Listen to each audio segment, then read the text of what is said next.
or top 2 players in the league, you're always going to have a chance. So, I mean, led by, Rob Pelinka in the boardroom, I mean, they're always going to be aggressive. They're always going to be making moves, and they're there to win. So we see how good they can be. They're going to have to get better in order to repeat. So we'll pay attention to what they do in the offseason. Yeah, and look, but listen, we all know what LeBron James is going to do. We all witnessed what he's done over the last 17 years as far as being the greatest player to ever walk the planet Earth.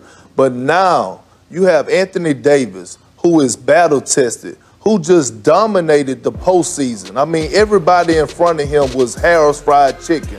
And I say Harris Fried Chicken because he's from the Chi-Town. I know he loved that place. But everybody they put in front of Anthony Davis, he demoralized them. And now he's battle-tested. And going into next season with the confidence that you're going to give this guy who's already a generational talent, who's already one of one, it's going to be a problem for the entire NBA, in my opinion. And when I'm looking at Anthony Davis, not only do I believe that the Lakers are going to win a championship again next year and repeat, but I strongly believe that Anthony Davis is going to win the MVP next year.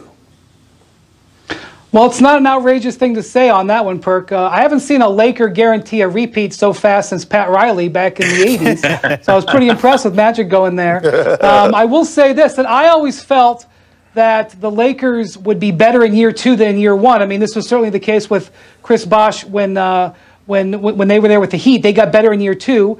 In Cleveland, he won the championship in year 2. And I sort of look at this as like year 2 because the first year was sort of a false start with LeBron's injury. So give them another transaction cycle to add another role player or 2. Guys are going to want to play there. I think their team will be better. But I do have to point this out. The Golden State Warriors, in theory, will be back. The Brooklyn Nets will get Durant and Kyrie Irving.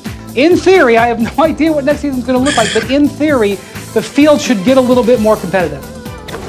Chris, let me ask you this. What kind of players do you think that they should add? Like, what type of players should they add? Should they add more shooting? Should they add more defense? What do you think they should add? Well, I mean, they're always going to have a defensive-first mentality with Vogel as the head coach and, of course, the great coaching staff that they have. I think shooting is always going to be an important thing for them. That was one of their perceived weaknesses from this past season and postseason. You can always get better at shooting, but really just picking those pieces that really complement AD and Bron.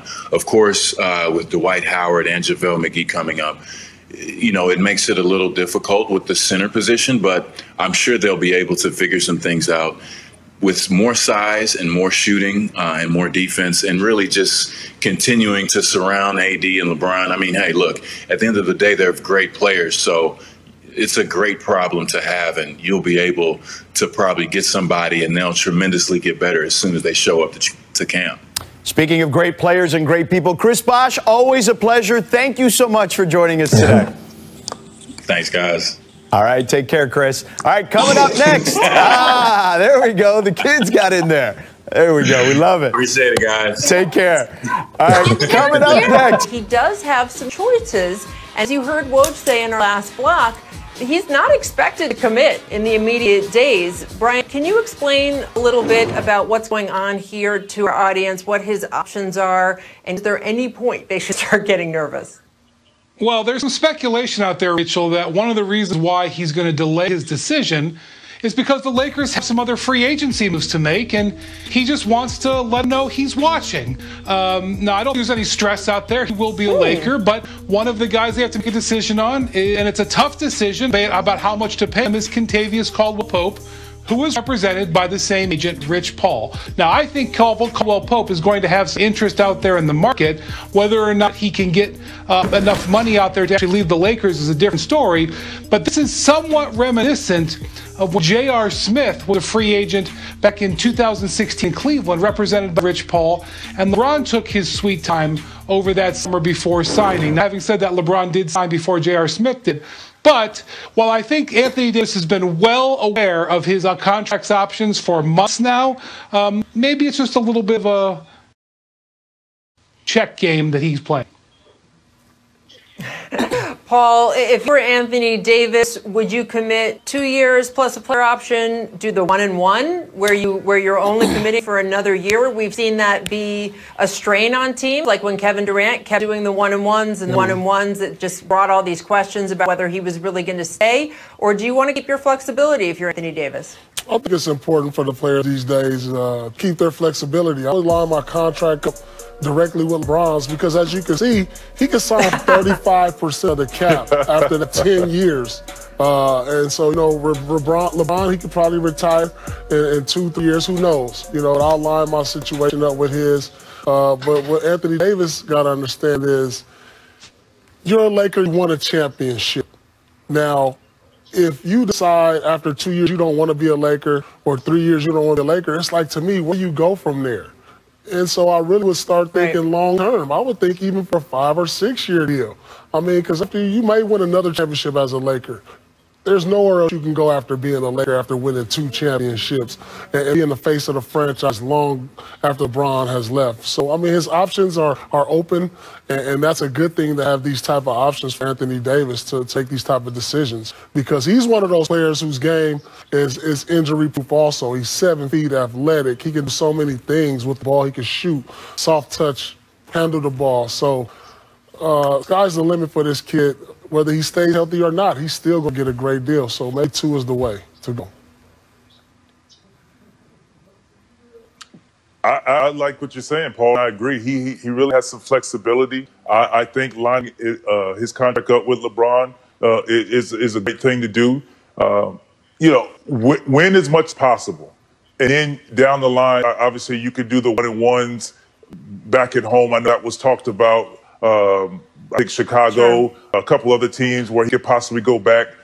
He could do his 1-and-1s then. But right now, you want to win as much as possible. And he can make a lot of money on a very good team with the chance to win another championship, back-to-back possibly. So I think right now, I don't walk away from that opportunity. I mean, I think, you know, at the end of the day, he's going to be a Laker. And that's just, they're just giving all these, you know, just doing, like, playing the game a little bit. Yeah, I know I'm signing there. I'll sign later, you know, just for the drama, you know. What's life without a little bit of drama? And by the way, Paul, I know that you have your number retired in Boston. Right, exactly. I know, Paul, you have your number retired in Boston Garden, but you're clearly always an LA kid if you're saying, what could you possibly want besides playing for the Lakers? That there's not even a consideration of another team. That's the most LA thing I think I've heard you say in a while. I do want to move on to the Sixers, after basketball anyway. Yes, for sure. And here's President of Basketball Operations, Rob Pelinka, just got his own deal done for Dennis Schroeder. And he spoke about that trade and more in his media availability yesterday. Here is what he said about the Schroeder deal. Quote, he has been a player we pursued not just in this trade deadline, but before. We pursued him aggressively. I think it's easy to fall into complacency when you win a title and just say, hey, let's run it back. But at the same time, I think my school of thinking is always, let's find ways we can become even better. Every offseason, let's get better. And Ramona, this is such an important idea because, yes, you are, quote, running it back. But even with your roster, everyone gets a year older. So that idea of just run it back, never exactly right. LeBron James is turning 36 next month. What kind of turnover can we expect on this roster entering next season? Well, look, the Lakers have the problem of championship, which is you have to now pay the championship premium. Everybody wants their pound, right? They want their bag of cash. I feel bad for the Lakers in some sense that they didn't get that playoff money. They didn't get that gate money of all the fans attending Staples Center. So usually all the luxury tax you have to pay back to your players when they want to get paid for all their contributions. You don't feel bad about it. Now, don't feel too bad for them. They still make a lot of money on their cable TV deal. But they've got to pony up a lot of money to keep Kentavious Caldwell-Pope. Okay, they're going to have to pay Avery Bradley, who opted out of his last year. I'm told he wants to stay in LA. He has other offers, but if they offer him a 2-year deal, he would be inclined to stay. Like, in other words, the Lakers have first dibs on him. But a lot of other teams, Golden State, Milwaukee, Charlotte, have interest in him. Dwight Howard is another guy they need to bring back. JaVale McGee opted into his contract. That's $4 million. So if they keep him there, that's good for them. Or they can use him in trade. But essentially for the Lakers, Rachel, they have to keep all their guys, pay a lot more money for the same guys they got at a discount last year, and then they have to go and try to find new pieces that make them better. So they did that with Schroeder, and I think they have, they'd like to upgrade again at center, either by bringing back Dwight Howard and JaVale, or some of the other centers on market. Marc Gasol's name I've heard, Ibaka, obviously. And they need to replace Danny Green. A lot of defense and shooting you just lost. Well, we all know the cost of winning costs money. I mean, right. I remember a key player for James Posey. We won the championship, and the next year he won more money, and we didn't keep him. And I really think that really cost us in the long run, not paying the extra dollars to keep the team together like that. And that's what you're going to see with the Lakers. Although I do think they did upgrade by getting Schroeder. Doesn't have the championship experience of Rajon Rondo, but he is a guy who's a key component to OKC this year, going as far as they went and pushing Houston on the brink of elimination. You know, he's a guy who can score the ball a little bit better. He's another ball handler and decision maker that can take pressure off LeBron. And so that's a key pickup for them in trade for Dennis Schroeder. So, and we'll have to see how these other pieces fall in place for the Lakers. But that's a great start right there.